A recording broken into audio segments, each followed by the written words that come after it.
Lundi était la journée internationale des œuvres caritatives en Ouganda. Une organisation redonne espoir aux enfants défavorisés en leur prodiguant une éducation et des outils pour s'en sortir dans leur vie. Plus de 3000 enfants ont profité des services de cette association depuis son ouverture en 2010. C'est le début des grandes vacances en Ouganda et qui dit vacances dit amusement. Mais ces enfants ne rentreront pas chez eux car ils sont sans abri et orphelins. La plupart d'entre eux ont été abandonnés par des parents séropositifs. Ils dansent joyeusement au son des instruments traditionnels tribaux ougandais, c'est l'un de leurs passe-temps favoris.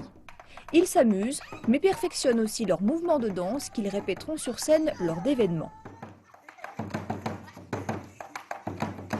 Sometimes we go to perform voluntarily. Parfois, nous nous produisons bénévolement, mais parfois nous recevons de petites sommes d'argent pour danser lors de petits événements. Ils nous aident un peu financièrement et c'est très bien. Quand je reçois 3000 shillings, je peux m'acheter des produits de première nécessité. I can get 3,000 to buy my pads and other necessities. La fondation Mwaganawanga se situe au cœur de la capitale ougandaise Kampala. Plus de 300 enfants y vivent. Depuis plus de 6 ans, elle aide les enfants défavorisés entre 3 et 17 ans et leur prodigue une éducation. Outre l'éducation, la Fondation aide aussi à révéler le talent de ses enfants.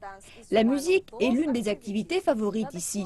Les enfants espèrent devenir des artistes dans le futur. On leur donne également les outils nécessaires pour qu'ils puissent se débrouiller tout seuls après 18 ans. This year, we went to Rwanda.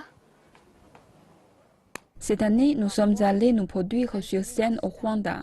Cela m'a beaucoup aidé. Je suis améliorée et j'ai davantage confiance en moi.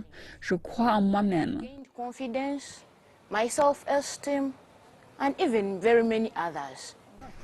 La plus grande partie de l'équipe junior de football ougandaise est composée d'enfants issus de cette fondation. Les éducateurs espèrent que certains d'entre eux joueront plus tard en équipe nationale.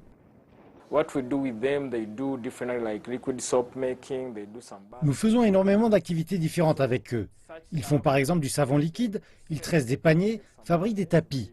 Ces petites choses leur permettent de gagner un peu d'argent et de se stabiliser. On ne peut pas donner une vie décente à ces jeunes, mais nous faisons ce que nous pouvons. Le budget est extensible, mais nous essayons de le maintenir au plus bas. Nous le disons aux enfants et ils comprennent très bien.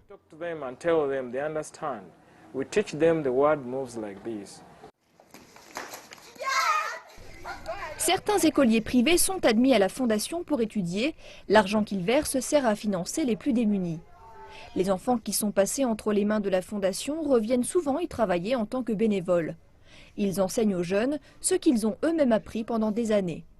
Les fondateurs espèrent pouvoir continuer à aider ces enfants tout en les aidant à révéler leurs talents.